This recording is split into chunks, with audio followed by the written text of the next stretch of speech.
नमस्कार दोस्तों। आज हम सुनेंगे बिहार की लोक कथा खूंटे में मुड़ दाल बा। हम सब ने अपने बचपन में हर जगह की लोक कथाएं सुनी हैं और कभी कभी जब हम बैठते हैं तो वो कथाएं, वो कहानियाँ हमें याद आती हैं और हमारा बचपन हमारी आंखों के आगे घूम जाता है। एकाएक हमें हमारी नानी दादी जिनसे हमने वो कहानियाँ सुनी थी उनकी भी याद आ जाती है। उम्मीद है इस कहानी को सुनने के बाद आपको भी आपके बचपन की याद आएगी। तो ये कहानी शुरू करते हैं। कहानी का शीर्षक है खूंटे में मुड़ दाल बा, का खाऊं का पीऊं, का लेके परदेस जाऊं। एक चिड़िया थी जो रोज दाना चुगने के लिए अपने बच्चों को घोंसले में छोड़ बस्तियों में जाया करती थी। एक दिन उसे एक चने का दाना मिला। वो दाल को लेकर चक्की में गई। दाल दरते दरते एक ही दाल निकली, एक चक्की में फंसी रह गई। चिड़िया ने बहुत कोशिश की लेकिन दाल बाहर नहीं निकली। चिड़िया बढ़ई के पास गई और उसे दाल निकालने के लिए कहा।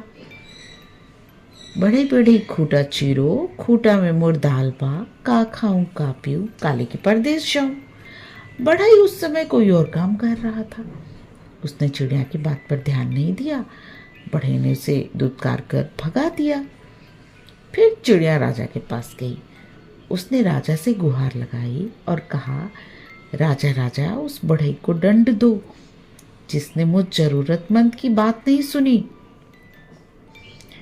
चिड़िया ने कहा, राजा राजा बढ़ई डारो, बढ़ई न खूंटा चीरे, खूंटा में मोर दाल बा, का खाऊं का पीऊं, काले के परदेस जाऊं।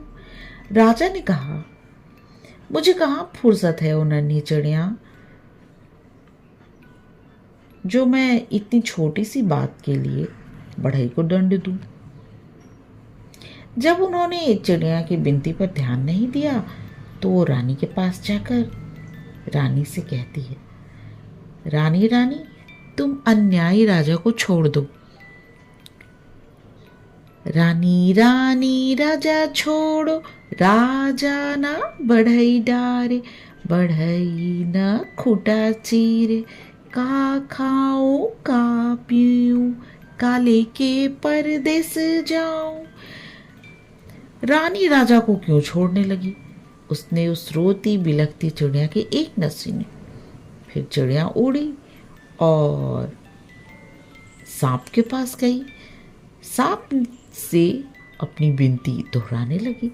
सर्प सर्प रानी डांसो, रानी न राजा छोड़े, राजा ना बढ़ई डारे, बढ़ई न खूंटा चीरे, खूंटा में मोर दाल बा, का खाऊं का पीऊं, काले के परदेस जाऊं। उसने अपनी राम कहानी सांप को सुनाई।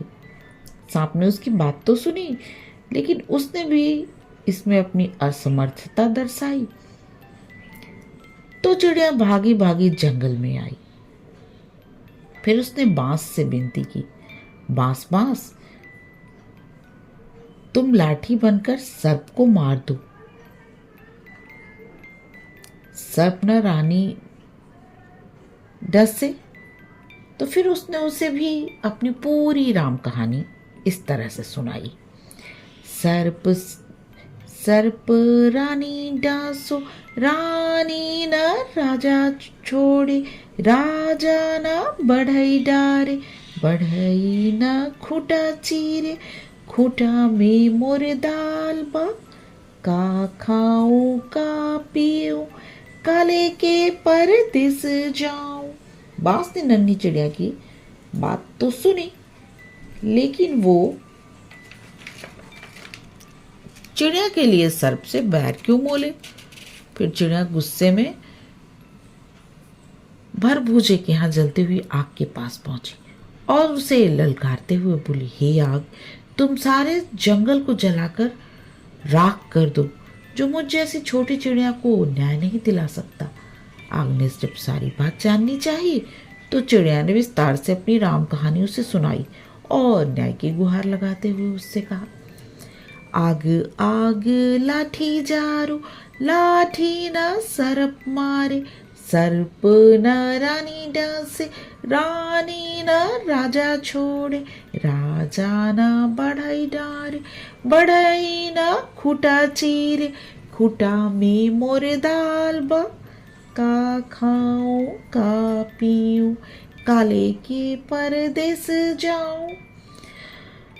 आग ने इतनी छोटी बात पर पूरा जंगल जलाना स्वीकार नहीं किया। उसने चिड़िया की बात पर ध्यान नहीं दिया। तो चिड़िया रोते रोते सागर के पास पहुंची। उसने सागर को सारी बात सुनाकर हार चुकी। सागर सागर आग बुझाओ, आग न लाठी जारे, लाठी न सरप मारे, सरप न रानी डांसे, रानी न राजा छोड़े, राजा न बढ़ई डांडे, बढ़ई न खूटा चीरे, खूटा में मोर दाल बा, का खाऊं का पीऊं, काले के परदेस जाऊं। सागर ने छोटी चिड़िया की बात सुनी, लेकिन वो अपनी मस्ती में हंसता हुआ गुजरता रहा और नन्ही चिड़िया अपना सर सुबह से शाम तक ढूंढती रही। जब उसे यहाँ भी न्याय नहीं मिला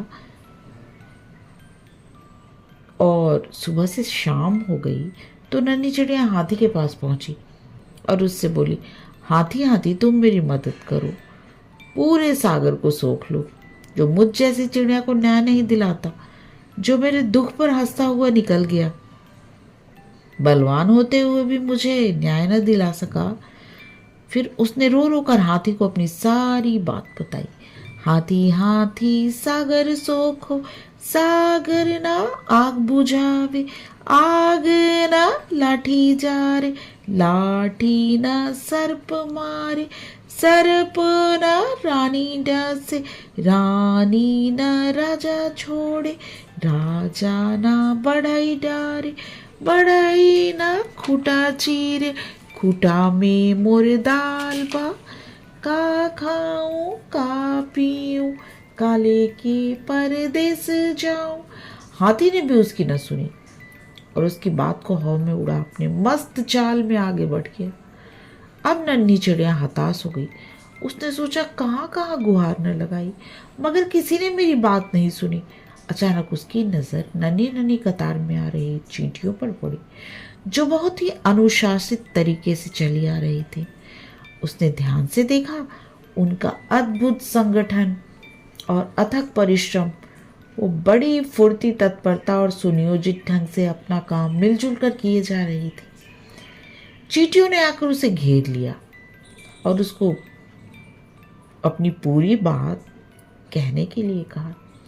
चिड़िया ने जो भी बात कही उसे चींटियों ने बहुत ध्यान से सुनी और बोली, बहन, इस दुनिया में रोने गिड़गिड़ाने से काम नहीं चलता और न बैठकर आंसू बहाने से कुछ होता है। हिम्मत हार कर बैठना तो कायरता है। चलो हमारे साथ, हम तुम्हें न्याय दिलाएंगे, कोई रास्ता निकालेंगे। चलते चलते चिड़ियाएं सोचती रही, भला ये नन्ही नन्ही चींटियां मेरी क्या मदद करेंगी, जबकि बड़े बड़ों ने मुझसे मुंह मोड़ लिया और मेरी मदद नहीं कर सके। खैर चलो देखते हैं, कोई तो आगे आया है। चींटी बहना मेरा साथ देने चली है तो उसकी फौज तो है उसके पीछे पीछे, घबराना क्या, देखते हैं क्या होता है। चिड़िया सोचती जा रही थी, तभी चींटियों ने कहा, तुम थोड़ी देर किसी पेड़ की डाल पर बैठो और देखो मैं क्या करती हूँ। कैसे पहाड़ जैसा हाथी मेरे इशारे पे नाचने लगता है और तुम्हारे मदद के लिए दौड़ा दौड़ा आता है, समुद्र के पास जाता है।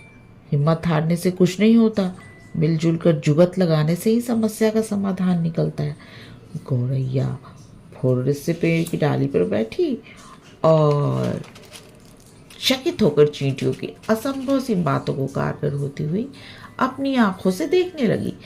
चींटी धीरे धीरे हाथी के पैरों से सरक कर उसके कान तक जा पहुंची। हाथी अपने कान हिलाता और अपनी पूंछ से हाँकता और सूंड से फूंक मारता ही रह गया और चींटी उसके कान में घुसकर उसे समझाने लगी, बड़े बड़े बलवान यदि अहंकार में चूरों को छोटों की सहायता न करें तो उन्हें भी मान लेना चाहिए कि काम पड़ने पर छोटे भी यदि अपनी आन बान पर अड़ जाएं तो बड़े बड़ों के लिए संकट पैदा कर सकते हैं। अभी तो अकेले आई हूँ, किंतु मेरे पीछे असंख्य चींटियों की लंबी कतार चली आ रही है। कहीं सब ने एक साथ चढ़ाई कर दी तो लेने के देने पड़ जाएंगे। अपने प्राण संकट में क्यों डालते हो? मेरी सलाह यही है कि सीधी तरह चलकर चिड़िया का काम करो, नहीं तो आगे समझ लो। मरता या क्या न करता, हाथी घबराहट में चींटी की बात मानने को तैयार हो गया। यह कहते हुए गौरैया का काम करने को तैयार हुआ कि मोहे काटो औरो मत कोई, हम सागर सोख दी लोई। चींटी ने हाथी को छोड़ दिया। नन्ही चिड़िया ने चींटी को धन्यवाद दिया और हाथी के साथ उड़ते उड़ते वापस सागर तक आई। हाथी जैसे ही सागर के पास पहुंचा, उसे सोखने के इरादे से सागर ने हाथ जोड़कर कहा, मोहे सोखो मत कोई, हम आग बुझाए बिलोई।